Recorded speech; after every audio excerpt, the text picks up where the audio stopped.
नाज़रीन आपको बताएं, गवर्नर खैबर पख्तूनख्वा फैसल करीम कुंडी मीडिया से गुफ्तगू कर रहे हैं। आइए आपको बराह रास्त ले चलते हैं। प्राइम मिनिस्टर साहब से मिलते रहते हैं।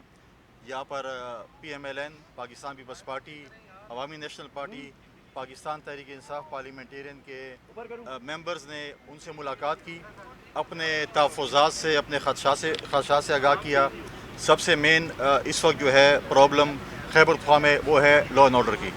उन अमन अमान के हवाले से बात की, वहाँ की तरक्की के हवाले से बात की, तालीमी उसके हवाले से बात की, हेल्थ के इश्यूज़ पे बात की। बाकी जो मुख्तलिफ जो हम चाहते हैं कि खैबर पख्तूनख्वा में जिस तरीके से जो बयानिया बनाया गया 10 साल का, जो कि सिर्फ सोशल मीडिया पे आया हुआ है, बाकी कुछ नहीं है, उस हवाले से वज़ीर-ए-आज़म साहब ने, डिप्टी वज़ीर-ए-आज़म साहब ने यकीन दहानी कराई है इन अपोजिशन के मेंबरान को कि इंशाल्लाह इनके जो जायज़ मुतालबात हैं, जो जायज़ चीज़ें हैं, वो इंशाल्लाह मानी जाएगी, बात होगी। उस पर हमने वज़ीर-ए-आज़म साहब का इस चीज़ पर भी शुक्रिया अदा किया कि हमारे इस वक्त 2 बड़े प्रोजेक्ट्स खैबर पख्तूनख्वा में PSDP में रखे गए हैं। एक चश्मा लिफ्ट कनाल, और हमने उनसे कहा कि आप जल्द उसकी इफ्तिताह की डेट दें। दूसरा जो है चकदरा, तिमरगरा, चतराल और जो रोड है, एक्सप्रेस वे है, वो भी इस साल PSDP में है। तो ये 2 मेन हमारे प्रोजेक्ट्स हैं जो इस वक्त PSDP में रखे गए हैं। उसका भी हमने उनका शुक्रिया अदा किया कि उन्होंने ये प्रोजेक्ट्स रखे हैं। और साथ साथ हमने बाकी जो हमारे इश्यूज़ चल रहे थे, हमारे MPS के अपने हलकों के चल रहे थे, उन पे भी बातचीत की। लेकिन सबका मेन फोकस जो है इस वक्त लॉ एंड ऑर्डर पे था। इस वक्त लॉ एंड ऑर्डर सिचुएशन बड़ी गंभीर है। मैं कई दफ़ा 15-20 दिन से यही कह रहा था कि हमारे सूबे में न सूबाई असम्बली के इनके अमर इजलास है ताकि मेंबरान सूबाई असम्बली को बताया जाए कि लॉ एंड ऑर्डर की क्या सिचुएशन है। न कोई स्पेशल कैबिनेट की मीटिंग हुई, न एपेक्स कमेटी की मीटिंग हुई। लिहाजा आज अच्छी बात है किसी के कहने पे या ख़ुद एपेक्स कमेटी का इजलास बुला लिया गया। हम उम्मीद करते हैं कि सबसे टॉप प्रायोरिटी सियासत अपनी जगह पे, हम सब जो यहाँ पे पार्टियाँ खड़ी हैं आपके सामने, हमारी सबसे पहली प्रायोरिटी जो है वो अमन और अमान है। हम आपस में सियासत करते रहेंगे लेकिन हम अमन और अमान को सियासत की भेड़ नहीं चढ़ाएंगे।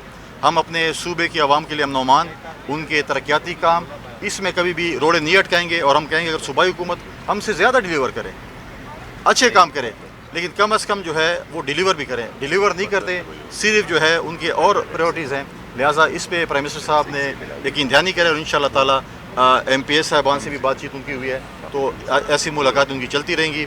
उन्होंने आज इनको ओन किया है, उनको ओनरशिप दी है कि खैबर पख्तूनख्वा में इन MPS जो मौजूद हैं, जो इस मुश्किल हालात में भी जीत कर आए हैं, उनको ओनरशिप मैं देता हूँ और इनके मसाइल यही बुनियादों पर हल किए जाएंगे। कोई सवाल किसी का तो हम कल वज़ीर-ए-आज़म की ज़ेर सदारत काबीना का इजलास हुआ था और उसका देखा जाए तो मेन एजेंडा था कि PTI पे पाबंदी लगानी है कि नहीं लगानी है। लेकिन कल देखा जाए तो इस फैसले को मौखर कर दिया गया, जबकि खबरें ये भी आ रही थी जो इत्तेहादी जमातें हैं उन्होंने भी एग्री किया है। तो क्या ऐसी वजह होगी कि इस फैसले को मौखर कर दिया गया और कब तक मुमकिन है कि ये इस पर अमल किया जाए? ये सवाल चूँकि मैं फेडरल कैबिनेट का पार्ट हूँ और मैं उसमें मौजूद था, ये आपने कहा कि मेन एजेंडा था, तो एजेंडे में नहीं था, मेन एजेंडे का पार्ट नहीं था, किसी एजेंडे का पार्ट नहीं था। और हमने पहले भी उस दिन जो प्रेस कॉन्फ्रेंस की और बात की, कई साहब अभी मौजूद है, मुझसे सवाल किया, तो हमने कहा कि इसी पर हमारी इत्तेहादी हुकूमत है, तो हम अपने इत्तेहादी पार्टियों से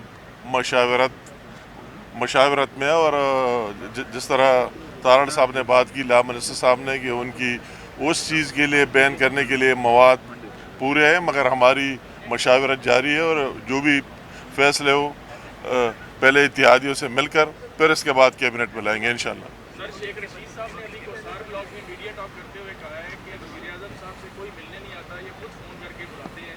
क्या आपके साथ भी ऐसा ही हुआ? ये कौन है? अच्छा तो ये तो अच्छी बात है, बहुत अरसे बाद उनका नाम सुनने को मिला। ये MPS साहबान काफ़ी अरसे से जो है वो मुलाकात के लिए ख्वाहिशमंद थे। और कल महबूब काम साहब, मैंने बड़े पुरज़ोर तरीके से इनको कहा कि आपने आज डेफिनेटली उनसे मिलना है। अगर उनकी कोई ख्वाहिश है मिलने की तो मुझे नहीं पता, वो अपनी ख्वाहिश खुद ज़ाहिर कर दें। लेकिन आप अगर प्राइम मिनिस्टर साहब हमें टाइम दे, खैबर पख्तूनख्वा से इतने डेलीगेशन मिलना चाहते हैं कि 1 महीने की बुकिंग तो मैं आज ही करा दूंगा। लेकिन अच्छी बात है, उन्होंने भी सियासत में ज़िंदा रहना है, तो कुछ तो करेंगे ना। ये इसमें मैं ऐड करूँगा कि शहबाज शरीफ साहब का एक दिन का शेड्यूल निकाले तो आपको اندازہ ہو جائے کہ صبح 8 بجے سے لے کر رات کے 10 بجے تک جاری رہتا ہے. تو ایسا جس طرح اس کی اپنی سوچ، گورنر صاحب کی بات ٹھیک ہے کہ اپنے آپ کو میڈیا میں اور اس میں کئی عرصہ بعد، اچھا وہ ہم نے بھی پہلی دفعہ سن لیا کئی عرصہ بعد کہ شیخ رشید صاحب ہے قائم دائم ہے، تو کبھی کبھی اس کو آنا بھی چاہیے، اپنے باتیں لوگوں سے شیئر بھی کر لینے چاہیے. مہربانی. مقام صاحب آخری سوال ہے، ماضی میں بھی جو ہے نیشنل عوامی پارٹی بھی پابندیاں لگی، پی ٹی آئی بھی پابندیاں لگ رہی ہیں، یہ نون لیگ کا ارادہ ہے یا کسی اور کا ارادہ ہے؟ کیسا نہیں، مطلب یہ بات آپ نے کہہ دی کہ وہی مشاورت سے، کنسلٹیشن سے جو بھی بات ہوگی وہی بات ہوگی، اور اس کی تو آپ نے دیکھ لی. آپ اس کو پارٹی کہتے ہیں، وہ تو کس طرح پارٹی ہے، وہ تو آپ نے دیکھ لیا کہ یہ جام کھڑے یہ جگہ گواہ ہے، یہ پارٹی ہے. 2013-14 آپ کو یاد ہے، اس پارلیمنٹ کے سب کچھ کو توڑ دیا، پی ٹی وی کو توڑ دیا. وہ تو نہ پارلیمنٹ کو مانتا ہے، نہ آئین اور قانون کو مانتا ہے. اس کی تو اپنی ایک سوچ فکر ہے، اور صرف ایک شخص کو مانتے ہیں. اگر وہ آتے ہیں پرائم منسٹر بن جاتا ہے تو ٹھیک ہے، پاکستان کا بیڑا غرق ہو جائے تو غرق ہونے دے. وہ تو آپ IMF والے کیسز بھی دیکھیں، وہ سائفر بھی دیکھا، دوسرے چیزیں بھی دیکھی، 9 مئی بھی دیکھ لی کہ 9 مئی پر کیا ہوا. ابھی جو آپ دیکھ رہے ہیں ان کے ایونٹس اور سب کچھ، تو وہی تو آپ کہتے ہیں. تو میرے خیال میں اس کو تو پارٹی کہنا بھی مناسب نہیں ہے. تھینک یو والا. ناظرین آپ کو بتائیں، گورنر خیبر پختونخوا فیصل کریم کنڈی میڈیا سے گفتگو کر رہے تھے.